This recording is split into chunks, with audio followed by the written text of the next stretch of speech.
Diamonds are not the root cause of the ethnic and religious bloodshed in Centrafrique, but Africans will recognize in what we're about to show you a familiar tale. Precious stones again fueling a civil war. 2 decades after Liberian warlord Charles Taylor decided to fund his rebellion with diamonds across the border in Sierra Leone, France 24 went to the Central African Republic's eastern mining region, where despite a ban on exports, digging continues with militias pocketing the earnings. We followed the gems all the way to the world's biggest diamond exchange in Antwerp, where we were told that smuggled gems reach Belgium in a roundabout route that includes Sudan and Dubai. 2 decades on, has the world gotten any better at policing the trade of conflict diamonds? And as the Kimberley process on certifying diamonds reviews whether to loosen or tighten a year-old embargo on diamonds emitted from the Centrafrique, we're today in the France 24 debate asking what to do about those gems. With us to talk about it here on the France 24 debate is Julia OWONO. She's head of the Africa desk of Internet Without Borders. Martin ZIGUELE, former Prime Minister of the Central African Republic. Welcome back to the show. And joining us from Glasgow, Alexander LERCHE. He is a reporter and photojournalist, and in a previous life, a diamond prospector. We'll ask him all about it later on. The France 24 debate, where you can always join the conversation on Facebook and on Twitter, our hashtag F24debate. Before we go to our panel, though, let's go to that story filmed by Tatiana Mosso, read by Siobhan Silk for Reporters, the France 24 investigative news magazine. Diamonds in rare colours and all sizes. The windows of the luxury shops on the Place Vendôme in Paris display some of the most exquisite and expensive jewels in the world, some from the Central African Republic. The journey to Paris started more than 5,000 kilometres away in the east of the Central African Republic. This region is still in the hands of the Seleka, the rebels who, in March 2013, ousted President François Bozizé. 10 months later, they themselves were ousted in turn. 3 police officers escort the France 24 crew. They're part of USAF, the Special Anti-Fraud Unit. The unit has meagre resources. Just 15 officers cover a territory of 90,000 square kilometres. After 3 hours on the road, the team has reached the Bungu River. Fernand Nanibé, the regional director of mines, is guiding the team. A canoe brings them to the opposite bank of the river. On this side lies one of the richest mining zones in the country. The Bungu River, from its source onwards, carries a lot of diamonds. So that's where we're going? Yes, that's where we're going. There's still a long road ahead, another 100 kilometres before the team reaches the mines. At the end of the route lies a small village. Almost everyone here makes their living from diamond mining, but since the Central African Republic descended into violence, it's been considered a country at war. So under the Kimberley process, an international embargo on precious stones is in effect to ensure that diamonds can't be used to finance armed militias. It's designed to protect them, but the people of this town see the embargo as a catastrophe. They can't afford to eat because diamonds are their only source of income. Since we cannot export diamonds, the purchasing offices that finance mining activities won't adequately cover costs, so the poverty rate in the region is increasing. Has the arrival of the Selekas changed the diamond industry in the region? No, because the Seleka don't control the mining sector. If the Seleka really controlled the region, as far as mining is concerned, we wouldn't even be able to set foot here.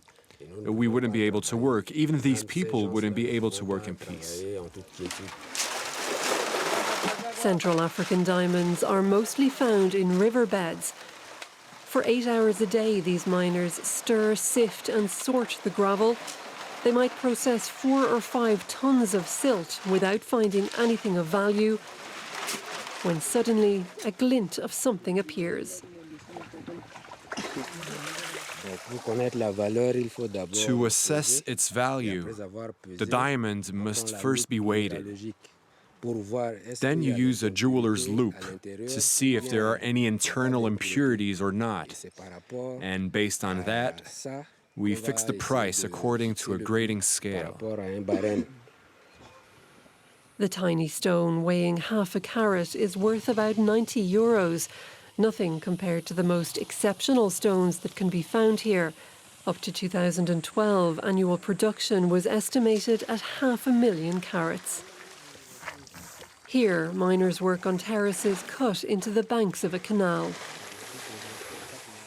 They often have to dig several meters down to reach the gravel. The source is not far, and we're close to Muka.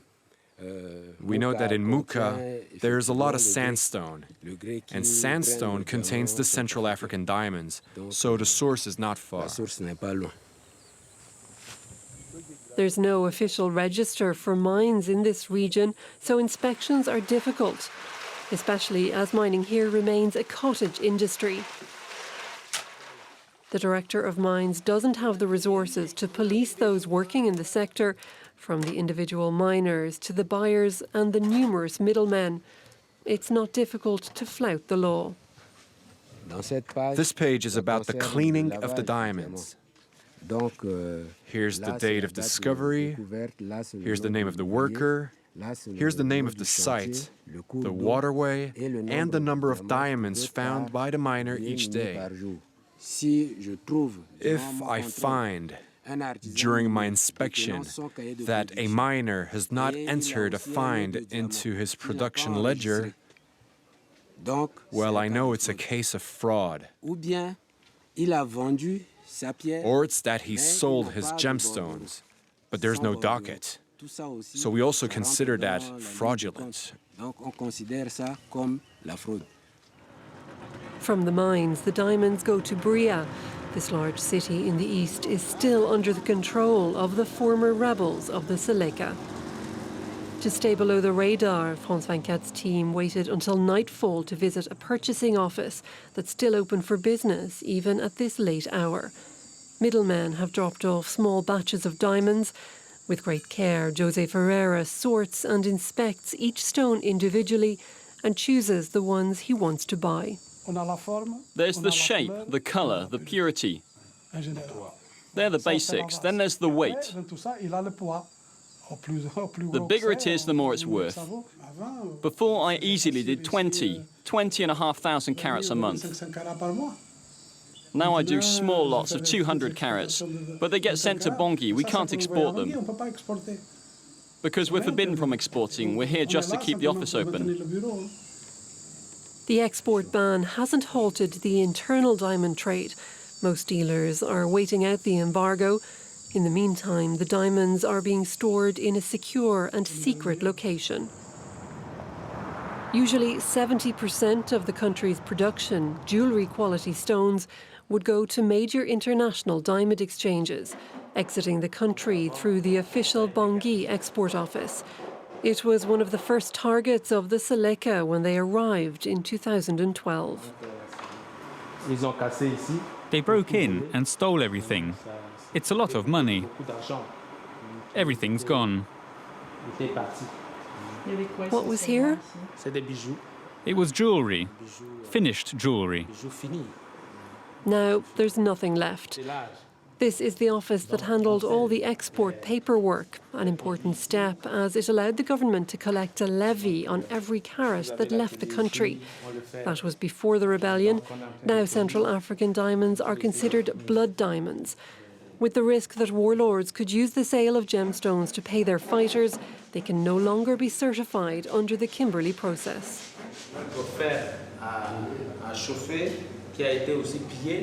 So we would have a steel stamp with which we mark the products. And this is where the Kimberley Process Certificate of Origin would come in. With this certificate, the diamond could go onto the market. It would be certified an ethical diamond and could be sold anywhere the owner wanted. Diamonds were long the primary source of revenue in the Central African Republic, and now they've become a stake in the country's conflict. Experts in the region say that different armed groups all control their own black market channels. Which is the central capital in South Darfur. What the local traders in the Central African Republic told me is that they take the diamonds across the border into either Sudan, Cameroon or Congo, and then from there they take them to international diamond markets in places like Antwerp or Dubai or in India or even South Africa. That diamonds are very, very small, small stones. They're very easy to transport across the borders. You can just put them in your pocket. And in the Kimberley process, there are several ways that you can disclose mixed origin. So you don't have to disclose exactly which country it comes from when you register the diamonds in Dubai.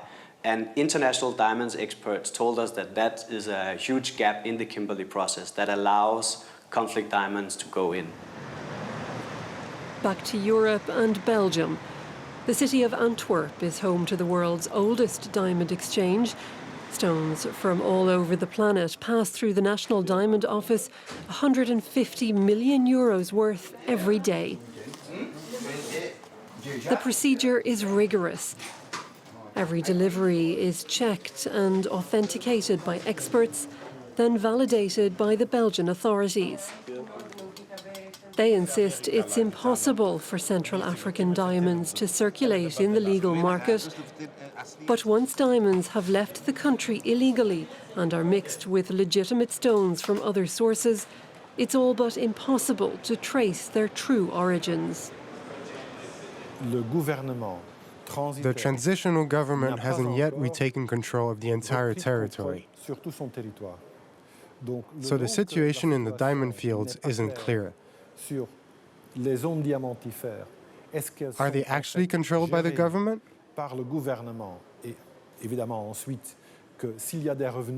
And of course, if there are tax revenues and other income, are they going to the treasury?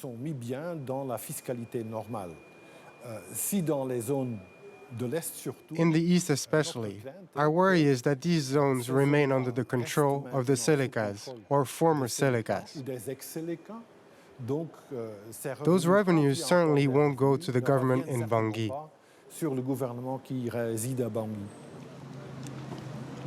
It's extremely difficult to get reliable figures on the scale of the fraud, but the Central African Minister of Mines has his own estimate. If you want to talk taxation, we're taking in 0 francs because we're not making any exports. It's as simple as that.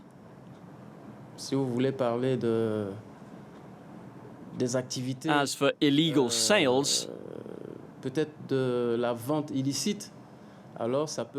could reach 80% of the sales we made in peacetime. We hope that with good communication we'll be able to convince the directors of the Kimberley process to lift the embargo. Perhaps with conditions so as to allow for a gradual return to normal. But a return to normal will be difficult in a country that's plagued by armed conflict. The export embargo could even be strengthened before it's lifted. It's creating hardship for the millions Central Africans who depend on the legitimate diamond industry, but those who deal on the black market have never had it better.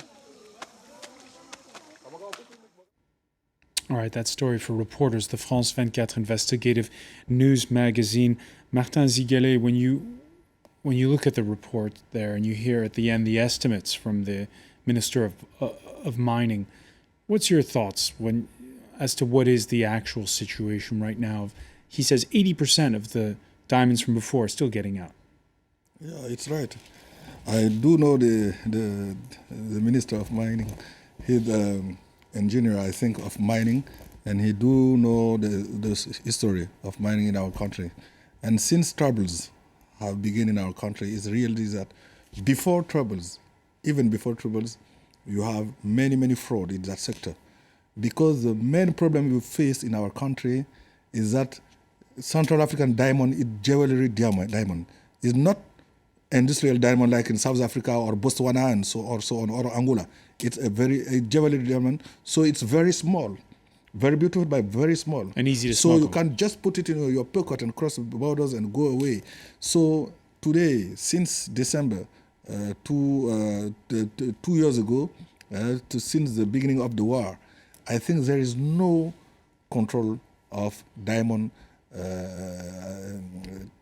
trade in our country. And if, like it's insinuated in the report, that money is being pocketed by militiamen, isn't that an argument for tightening the embargo? Yeah, I think the embargo has to be tightened because that's not what the minister's saying. He's saying the opposite. For rebels and so on, militias and so on. They people know in our country that militias, both Balaka and Seleka, they control mining sectors. Their first target is to go there, to put their military power on the people there, and to control, to patrol, to control and to monitor all diamond trade in that zone because they want money to finance their activities. Julia OWONO, the minister saying, we're not getting any tax revenue. Please loosen that embargo. Well, the embargo has not produced, as we've heard and we've seen, has not produced sufficient results as for now. That's what the minister is saying.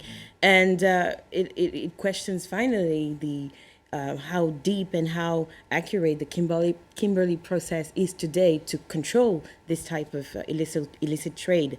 To say that diamonds have been fueling conflicts in Central African Republic is basically stating the obvious. It's historical. We remember the story of the diamonds, Valéry Giscard d'Estaing, former French president, diamonds. We remember that. It's not the same. No, it's not the same, but yeah, but diamonds in Central African Republic have always been at the center of the debate. So it's probably an occasion to question whether there are technological ways today to trace exactly where stones come and trace them not only at the source but also at the arrival point, which is the Place Vendôme we've seen, or which is Antwerp in Belgium, for example. And it's a question that we'll put to Alexander LERCHE when we come back. We're going to have to take a quick break, then we'll go to our third guest in Glasgow. Stay with us. You're watching the France 24 debate.